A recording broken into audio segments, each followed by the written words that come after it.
আলহামদুলিল্লাহ রাব্বিল আলামিন ওয়াসসালাতু ওয়াসসালামু আলা আশরাফিল আম্বিয়া ওয়াল মুরসালিন ওয়া আলা আলিহি ওয়া আসহাবিহি ওয়া মান তাবিআহুম ওয়া দাআ বিদাওয়াতিহিম ইলা ইয়াউমিদ্দিন আম্মা বা'দ আউযু বিল্লাহি মিনাশ শাইতানির রাজীম বিসমিল্লাহির রহমানির রহিম ফামান ইয়া'মাল মিসকালা যাররাতিন খায়রান ইয়ারাহ ওয়া মান ইয়া'মাল মিসকালা যাররাতিন শাররান ইয়ারাহ। সম্মানিত দর্শক শ্রোতা মণ্ডলী, প্রিয় দেশবাসী, আমরা এই মুহূর্তে গণমানুষের সংগঠন বাংলাদেশ খেলাফত মজলিসের পক্ষ থেকে দেশবাসীর উদ্দেশ্যে আমাদের সংগঠনের কিছু বক্তব্য তুলে ধরার জন্য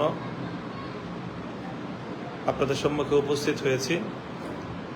আজকের এই প্রোগ্রামে আমাদের মাঝে উপস্থিত রয়েছেন বাংলাদেশ খেলাফত মজলিসের সম্মানিত সিনিয়র নায়েবে আমির মাওলানা ইউসুফ আশরাফ সাহেব, উপস্থিত আছেন নায়েবে আমির প্রখ্যাত মুফাসসিরে কোরআন হযরত মাওলানা খুরশিদ আলম কাসেমি, উপস্থিত আছেন বাংলাদেশ খেলাফত মজলিসের যুগ্ম মহাসচিব মাওলানা শরাফত হুসাইন,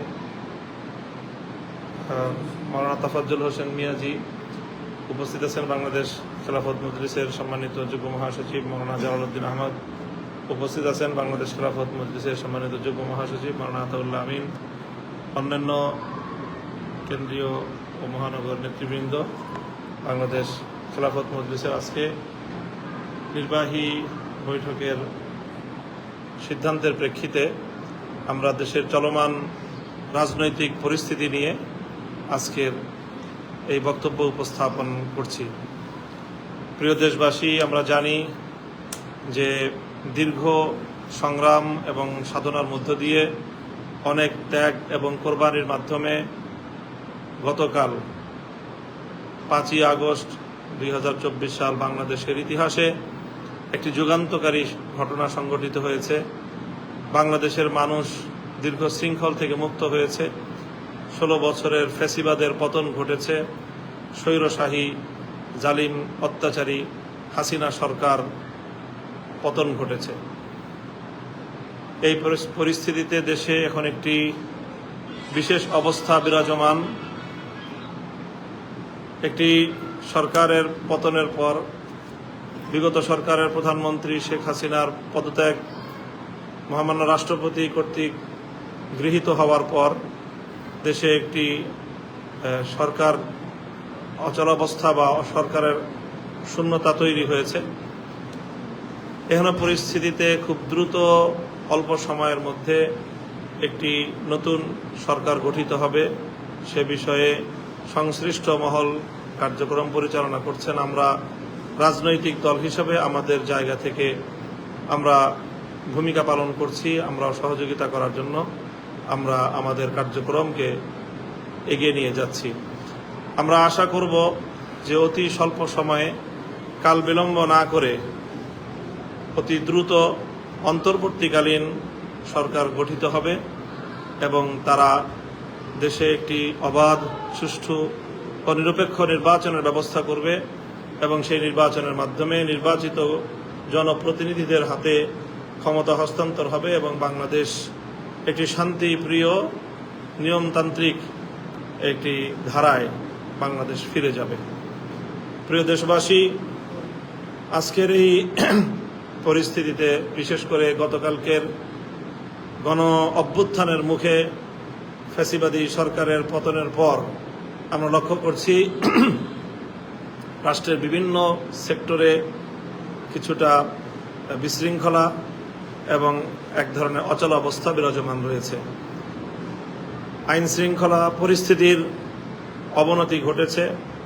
দেশের অধিকাংশ জায়গাতেই আইন শৃঙ্খলা রক্ষাকারী বাহিনী, পুলিশের কোনো উপস্থিতি নেই, যার কারণে গোটা দেশে এক ধরনের অরাজক এবং অনিরাপদ একটি অবস্থায় দেশবাসী বর্তমানে কালাতিপাত করছে। এহেন প্রেক্ষিতে আমাদের জন্য জাতি হিসেবে অত্যন্ত গুরুত্বপূর্ণ একটি চ্যালেঞ্জ আমাদের সম্মুখে রয়েছে। যেই চ্যালেঞ্জ আমাদেরকে সম্মিলিতভাবে ঐক্যবদ্ধ শক্তির মাধ্যমে উতরে যেতে হবে, যাতে বাংলাদেশ নতুন কোনো অশুভ শক্তির ষড়যন্ত্রের শিকার না হয়, নতুন কোনো অশুভ শক্তির করাল গ্রাসে যেন পরিণত না হয়। এজন্য সর্বপ্রথম আমাদেরকে গোটা দেশ জুড়ে চলমান অরাজকতা যে কোনো মূল্যে রুখতে হবে।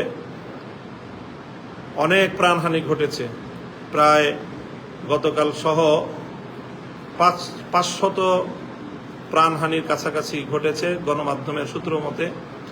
আর এর বাইরে যেই তথ্যগুলো আমরা পেয়ে থাকি তাতে প্রাণহানির সংখ্যা, নিহতের সংখ্যা এর চেয়ে আরো অনেক বেশি হবে বলেই আমরা অনুমান করে থাকি।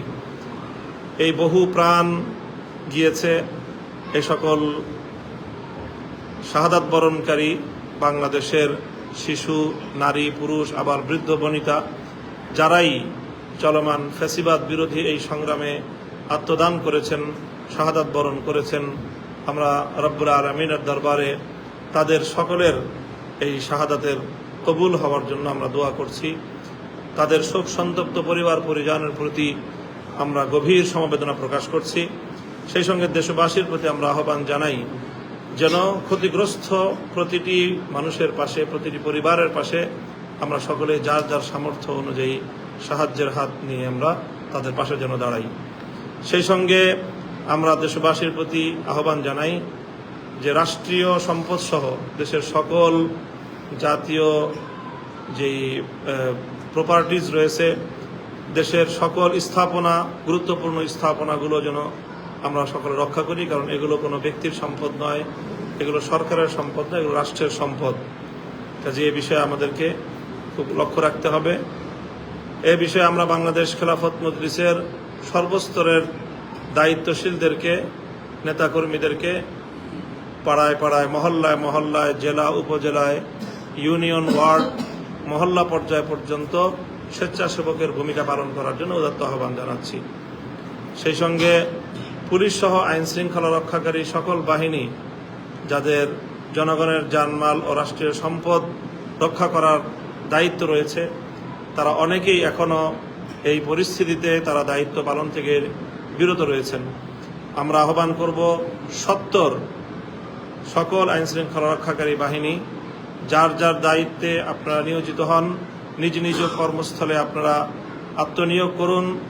দেশবাসীর এই দুর্দিনে, জাতির এই ক্রান্তিকালে আপনাদের পক্ষ থেকে দেশ ও জাতির জানমাল ও সম্পদ রক্ষার জন্য ঐতিহাসিক দায়িত্ব পালন করার প্রতি আমরা আপনাদেরকে উদাত্ত আহ্বান জানাচ্ছি।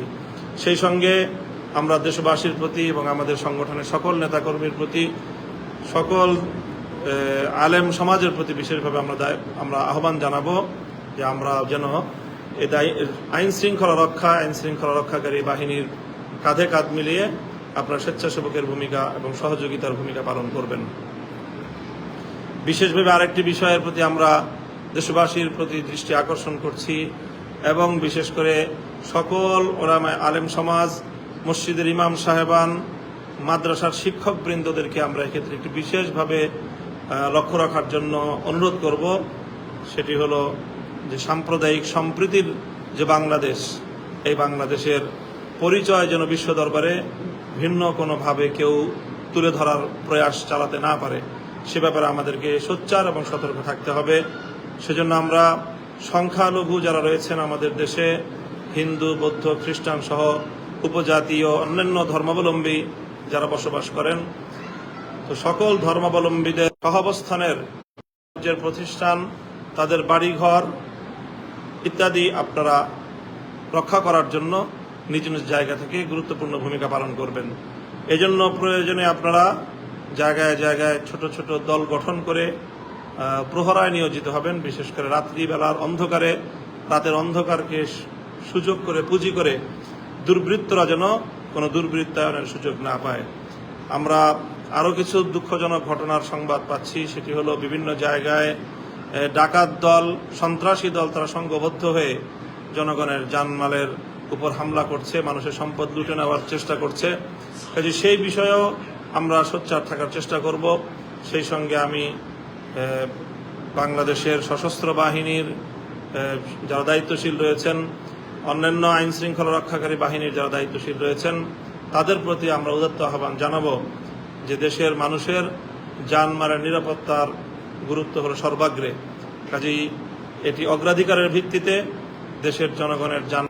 সর্বশেষ আমরা আজকের এই বক্তব্য থেকে মহামান্য রাষ্ট্রপতির প্রতি আমরা উদাত্ত আহ্বান জানাবো যে অতি দ্রুত সময়ের মধ্যেই যেন অন্তর্বর্তীকালীন নতুন সরকার গঠন করা হয় এবং সেই সরকারের কাছে দায়িত্ব হস্তান্তরের মাধ্যমে বাংলাদেশে যেন একটি স্থিতিশীল এবং স্বাভাবিক পরিস্থিতি ফিরিয়ে আনার চেষ্টা করা হয় এবং অনতিবিলম্বে একটি অবাধ, নিরপেক্ষ ও সুষ্ঠু নির্বাচনের মাধ্যমে নির্বাচিত সরকারের হাতে যেন ক্ষমতা হস্তান্তরের প্রক্রিয়া অগ্রসর করে নেওয়া হয়।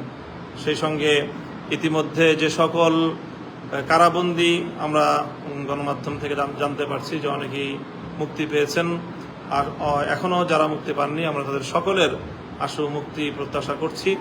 ইনশাআল্লাহ আমরা সকলে আমাদের বাংলাদেশটাকে আমরা সকলে মিলেমিশে গঠন করব। যারা বাংলাদেশকে ব্যর্থ প্রমাণিত করার চেষ্টা করছে, যারা বাংলাদেশকে একটি অকার্যকর রাষ্ট্রে পরিণত করার ষড়যন্ত্র করছে, দেশের ভিতরে এবং বাহিরের সেই সকল অপশক্তির এই ষড়যন্ত্রকে আমরা আল্লাহর রহমতে ইনশাআল্লাহ সম্মিলিত প্রচেষ্টার মাধ্যমে নস্যাৎ করব। এই প্রত্যয় এবং এই প্রত্যাশা ব্যক্ত করে মহান আল্লাহ রাব্বুল আলামিনের কাছ থেকে আমাদের দেশ, জাতি সকলের সর্বাঙ্গীন সফলতা, মুক্তি, নিরাপত্তা কামনা করে আজকের বক্তব্য শেষ করছি। সকলে ভালো থাকবেন। আল্লাহ রাব্বুল আলামিন আমাদের সকলকে সুস্থ রাখুন, ভালো রাখুন। ওয়া আখিরু দাওয়ানা আলহামদুলিল্লাহি রাব্বিল আলামিন। বাংলাদেশ জিন্দাবাদ, বাংলাদেশ খেলাফত মজলিস জিন্দাবাদ। ওয়া আখিরু দাওয়ানা আলহামদুলিল্লাহি রাব্বিল আলামিন।